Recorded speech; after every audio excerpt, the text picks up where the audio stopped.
muchos de los síntomas de COVID inicial, pues lo más común es respiratorio. Y lo respiratorio que podemos encontrar en niños, pues es la rinorrea, el catarrito, un poquito dolor de garganta y también otras formas extra que no se presentan junto con el cuadro respiratorio, que son en determinado momento diarrea, ¿no? Y también...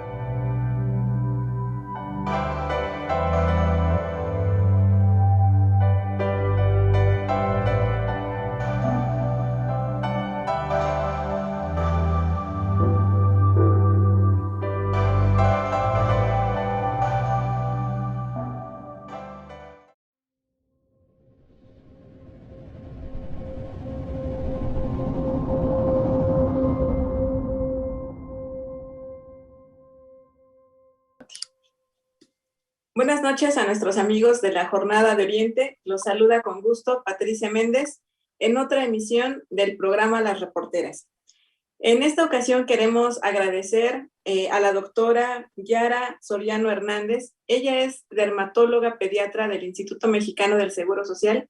Esta atención que ha tenido con nosotros, con la Jornada de Oriente, para brindarnos un poco de su tiempo y hablar de un tema muy importante actualmente, que es pues los contagios de COVID-19 en niños y bueno, este tema tan trascendental. Doctora, muy buenas noches. Gracias por este tiempo. Gracias por invitarnos. Gracias a usted, doctora, por su tiempo. Bueno, pues ya entrando en materia, doctora, pues resulta muy importante, trascendental, hablar sobre la situación actual de la pandemia, de la epidemia aquí en el estado de COVID-19, porque pues como todos sabemos, se regresó ya hace más de 2 meses a las aulas, ya hay clases presenciales y pues estamos saliendo de una tercera ola de contagios de COVID-19. Pareciera, doctora, que ya se normalizó o pareciera que pues de repente pensamos o salimos a la calle pensando en que ya no hay contagios cuando todavía la epidemia está activa y hay casos. Y bueno, resulta muy importante hablar sobre este tema por esta situación. Hemos conocido, tanto quizá el auditorio como usted o en este caso su servidora, algunos contagios que se han dado en las escuelas, casos particulares en donde los niños pues son portadores también del virus a sus casas y han habido contagios ahí dentro de los hogares. Doctora, pues para entrar en materia quisiéramos preguntarle, ¿cómo nosotros podemos saber oportunamente pues cuando una persona tiene un contagio de coronavirus? Por favor. Bueno, creo que cada quien se conoce y los padres conocen a los niños, ¿verdad? Entonces, lo primero es ver qué manifestaciones tienen, ¿no? Y tener también la sospecha que puede estar contagiado por COVID, ¿no? Entonces, en los niños quizás sea un poco más difícil porque dependiendo de la edad, como van a manifestar síntomas, ¿no? Entonces, muchos de los síntomas de COVID inicial, pues lo más común es respiratorio. Y lo respiratorio que podemos encontrar en niños, pues es la rinorrea, el catarrito, un poquito dolor de garganta y también otras formas extra que no se presentan junto con el cuadro respiratorio, que son en determinado momento diarrea, ¿no? Y también tenemos que ver, bueno, el antecedente que haya estado en contagio es lo que nos orienta, en contacto, perdón, que nos orienta hacia una sospecha de COVID, ¿verdad? Okay. Doctora, si pudiéramos enlistar los 3 principales síntomas de alarma que un padre de familia tiene que tener en cuenta para poder sospechar que ya hay un contagio, ¿cuáles serían? Quizá los más comunes prefieren, ¿no? Lo que le dije anteriormente, es diarrea o dolor abdominal, diarrea, dolor abdominal y fiebre. Pero también recordemos que hay niños que pueden ser COVID positivos y no tener ninguna manifestación. Mucha de la sintomatología pues va a depender de la edad y el hecho que el niño pueda manifestar las molestias que tenga, ¿verdad? Doctora, Y también es importante, perdón, el día en que vaya a consulta, ¿no? O el día en que noten ese tipo de manifestación, ¿no? Porque tenemos que tener en cuenta que COVID entonces tiene un periodo de incubación que va de 1 a 7 días. En caso de que los papás... No le escuché, en caso de... Sí, no le, ay Dios, casi no le escucho. ¿En caso de qué? Perdón. Le decía, en caso de que los papás detecten estos síntomas, ¿cuál es el paso a seguir? No le escucho. Muchas personas tienen miedo de llevar a los niños a consulta y permanecen en casa, pero ¿cuál sería la recomendación? Bueno, yo creo que lo principal es llevarlo en este caso, si es a un derechohabiente, pues llevarlo a su unidad de medicina familiar, que hay módulos específicos para la atención del niño. Y si no, en lo contrario, pues lo ideal es que sea revisado por un médico, que es el que tiene la mayor experiencia para el diagnóstico de esta infección. Y bueno, por el contrario, no sería recomendable permanecer en casa con cuidados caseros, eso no es recomendable. Yo creo que depende, se debe de tener en cuenta muchos factores. Primero, no es lo mismo un niño sano a un niño que tenga una comorbilidad, por ejemplo, diabético, paciente con un problema renal, paciente asmático o paciente que tenga algo que baje su estado inmunológico.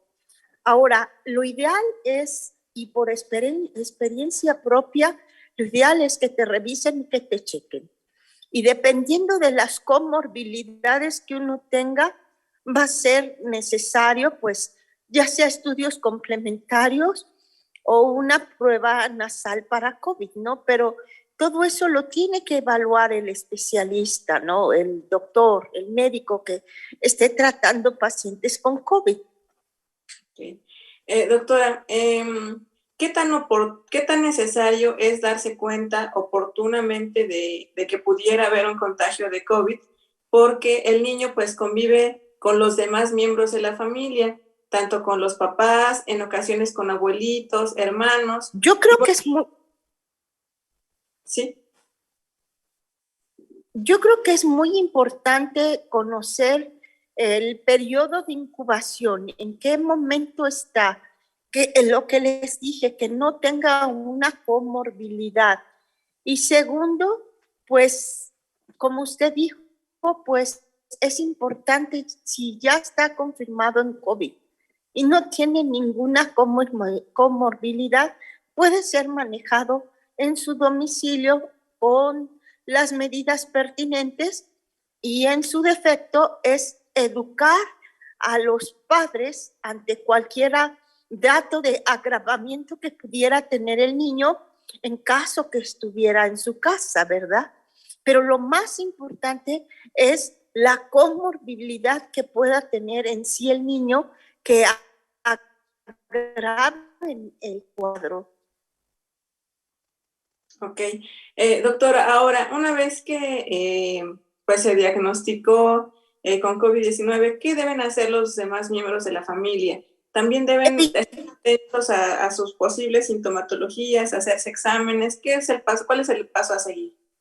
Yo creo que, mire, lo más importante es el aislamiento del paciente, ¿no? Cuando está infectado por COVID. Segundo, en segundo lugar, es hacer todo lo que nos indican, que son lavado de manos, también estornudo ahorita que viene ya época de invierno, época de infecciones respiratorias, ¿no? Entonces, tener ay, ya se me olvidó ahorita cómo se llama, cuando estornudan, ay, ya se me fue el nombre, como cuando flexionan el brazo y estornudan en el brazo. Ah, Y también de esto, pues, se me fue el nombre ahorita, ¿cómo se llama el se me fue, a ver si ahorita me acuerdo. Ajá, el estornudo de etiqueta. Y segundo, pues, en este caso, pues, evitar el contagio con el enfermo, ¿verdad? Y bueno, nos ha tocado a tener antecedente o ver pacientes que, bueno, aíslan en este caso al adulto, y bueno, están en casa y usan una careta y todas las medidas higiénicas, el cloro, el limpiar con pinol o con, bueno, ya dije el comercial, ¿verdad?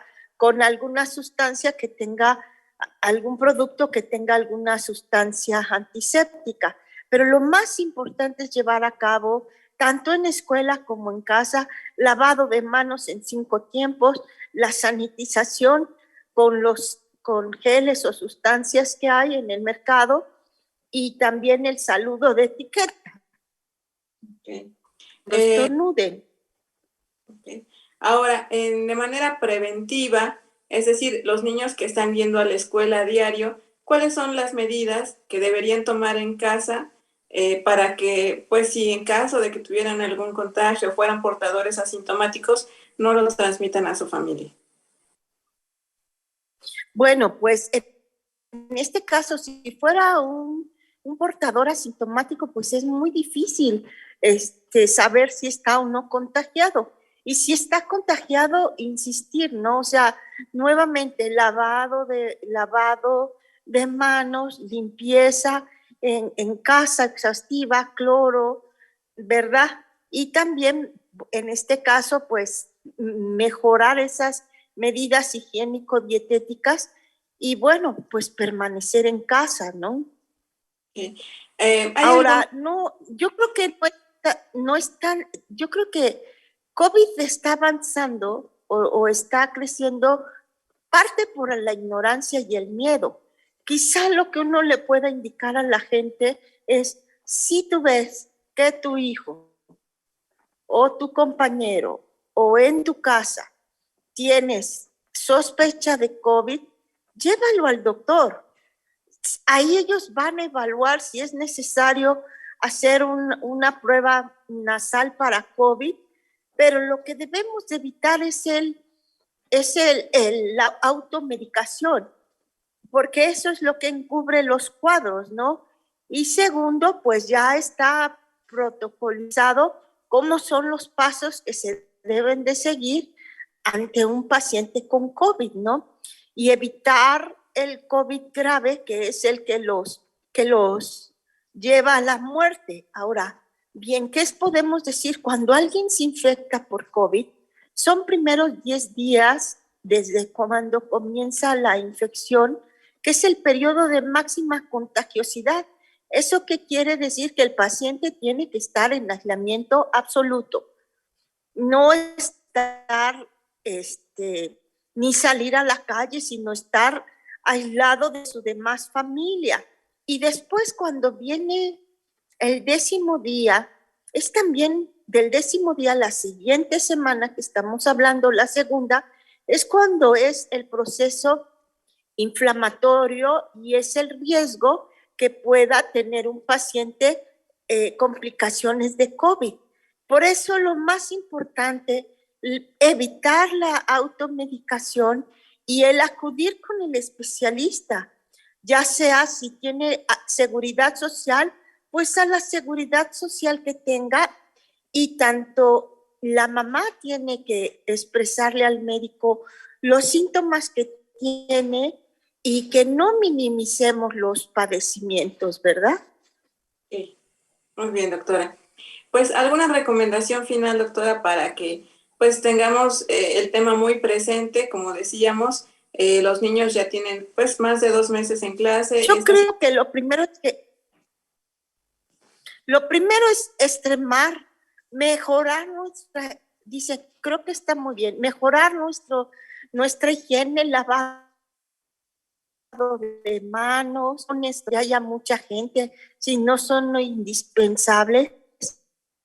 Y en caso que uno esté enfermo, pues por muy mínimo que sean los síntomas, debemos de dejar de ser egoístas y permanecer en casa para evitar más contagios. Y sobre todo teniendo en cuenta que cuando alguien ya pasa una infección de COVID, que la pasa sin problema, pero algunos pueden tener secuelas de COVID o complicaciones de COVID. Entonces, por lo tanto, lo más importante es la supervisión médica, evitar la automedicación, es constantemente en el lavado de manos y uso de cubrebocas. Y con eso creo que el cubrebocas y el lavado y el permanecer en casa, si no es necesario salir, el que lleguen de casa, de la escuela a tu casa, hay oportunidad de cambio de ropa, cambio de ropa y baño. Es difícil lavar la ropa diario, pero si se puede hacerlo. Entonces, si mejoramos nuestra higiene de manos, el uso de cubrebocas, el saludo en etiqueta, considero que es lo básico para evitar que nosotros nos infectemos por COVID. Okay. Pues muchas gracias, doctora, a nombre de nuestros lectores, de nuestra audiencia de la Jornada de Oriente, queremos agradecerle a la doctora Yara Soriano Hernández el tiempo que esta tarde nos ha brindado. Muchas gracias, doctora, por su tiempo y por esta explicación a nuestros amigos de la Jornada de Oriente. Muchas gracias. Hasta luego. Gracias, doctora. Gracias a todos. Hasta luego. Por esta transmisión. Buen término de domingo.